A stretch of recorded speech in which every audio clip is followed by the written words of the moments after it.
ਇਹ ਤੋਂ ਤਾਲਾਬ ਹੈ कि यकीनन इस तालाब के पैसे भी आते हैं, पैसों के नाल नाल इत्थे पानी भी आता है। 10 पैन ते नाल 500 रुपए वाले नोट भी है। चल मज़ार है यादगार इत्थे है वो तालाब, उस तालाब का ये व्यू है।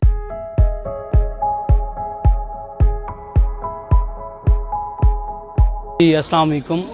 अलहमदुलिल्लाह जनाब जो साडा लास्ट व्लॉग है दरबार हज़रत सुल्तान बहू के हवाले नाल तुहानू पता है कि जिले व्यूवर्स अपनी कोई ख्वाहिश करेंदे मतलब उन्होंने कमेंट्स के मुताबिक मैं कोशिश करे ना कि मैं व्लॉग शूट करा। सो दरबार हज़रत सुल्तान बहू के हवाले नाल जो लास्ट व्लॉग है वो जुम्मतुल मुबारक के हवाले नाल क्योंकि मैंशन हो कि सन उत्थे दे जोड़े व्यू होंगे या किस तरह ज़ायरीन उत्थे हाज़री देना सानू विखाओ। अलहमदुलिल्लाह साढ़े जोड़ा उस व्लॉग के उत्ते बहुत अच्छे पॉजिटिविटी सानू शो हुई है। हज़रत सुल्तान बहू की 1 बाय 1 चीज़ों के जिस तरह के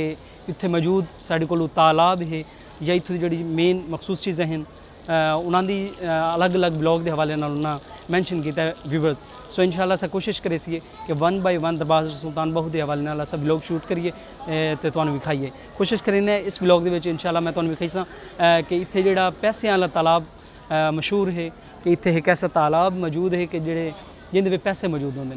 पानी होंगे, पानी दे विच पैसे होंगे। सो इंशाल्लाह इस ब्लॉग में मैं तुहानू मुकम्मल तौर पर वो तालाब भी खरीदना तो तुहाडे सामने इत्थे जिहड़े ज़ायरीन हैं पे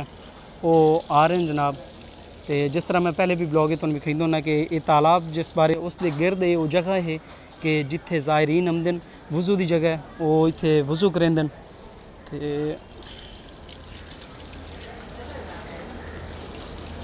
बस ये मौजूद वो तालाब है कि जिस बारे तुसां ये सुने होया कि इस तालाब दे विच पैसे होंगे। इत्थे तुसीं वेख सकते हो, थोड़ा होर नज़दीक करिए, ये तुसीं वेख सकते हो कि ये तो तालाब है कि यकीनन इस तालाब दे विच पैसे भी होंगे तो मुख्तलिफ अशिया होंदियां। जिस तरह के इत्थे अगर तुसीं नोट डाउन करो, मैं जूम करेना तो ये तुसीं वेखदे पे हो कि पैसे इत्थे मौजूद हैं पे, ठीक है। तो इस तालाब दे विच पैसों के नाल नाल इत्थे पानी भी होंदा तो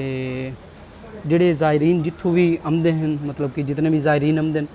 वो पहले मैं दसेंदा ना कि अकीदतन अपनी अकीदत के मुताबिक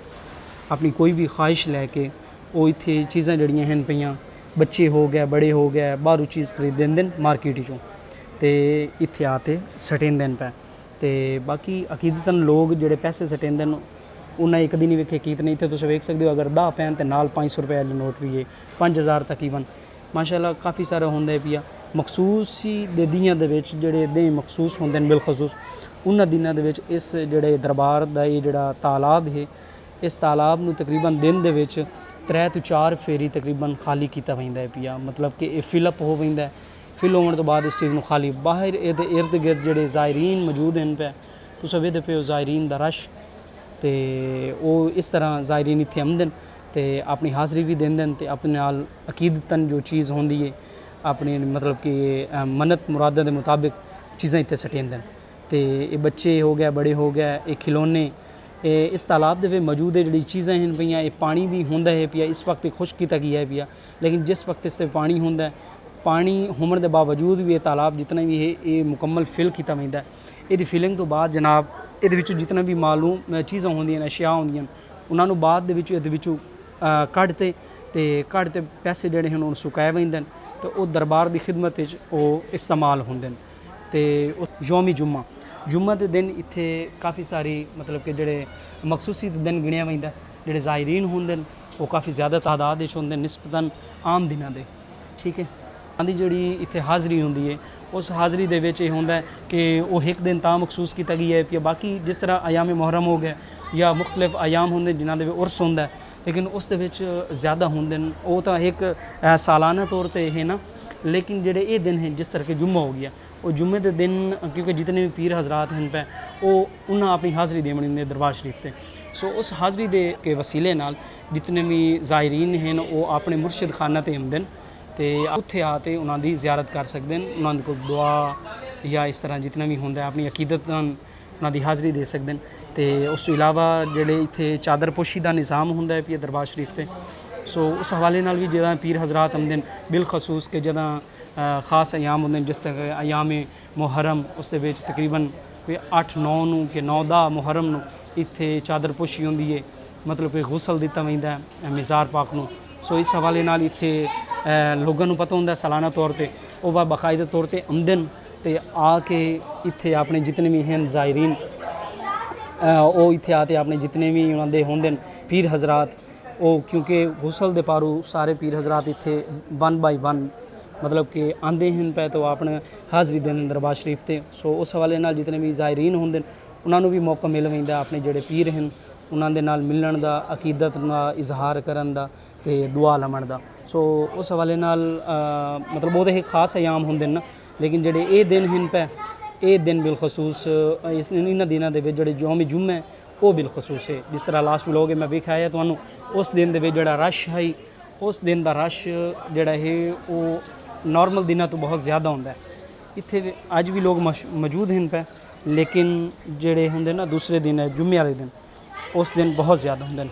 ते इत्थे मौजूद जेडे हैं पे ज़ायरीन उन्होंने मैं तुहानूं रश विखाइना वो मौजूद ज़ायरीन हैं अपनी हाज़री दे रहे हैं सेल्फी वगैरह पिक्चर्स बना रहे हैं बतौर याद। और पाक है पिया माशाल्लाह मिज़ार है तो इस मिज़ार ते भाई अपनी हाज़री देन दिन ते नमाज वगैरह अदा करें दिन अपने नवाफिल अदा करें दिन ते अज भी लोगों का रश है लोग आ रहे हैं अकीदतन ते बाकी लेकिन तुहानूं दस्सिया कि जेडे मखसूसी दे दिन उन्होंने दिनों में लोग ज़्यादा होंदे ते इस दरबार शरीफ तो इस जो मिज़ार है इसका जोड़ा फासला है तकरीबन चंद कदमों का है। इत्थे तुसीं वेख रहे हो कि ये है वो तालाब उस तालाब का ये व्यू एक्सटर्नल व्यू कुछ इस तरह है तालाब का ते बाकी ये सारा कुछ है जो तालाब के बारे सोचे वैंदा है गिणिया वैंदा है तो ये रियलिटी है कि इस तालाब के विच पानी भी होंदा पानी के नाल पैसे भी होंदे हैं अकीदतन लोग आते अपनी जी चीज़ें इत्थे सट वैंदे लेकिन अकीदतन होंदा तो अपनी मन्नत मुरादा इस जरिए अपनी पूरियां करेंदे। सो उम्मीद करें ना वीडियो तो अच्छी लगी हो सी अगर वीडियो पसंद आई हो तो वीडियो लाइक करो शेयर करो कमेंट्स करो। आज कल इतने मिलने नेक्स्ट वीडियो के तब तक अल्लाह।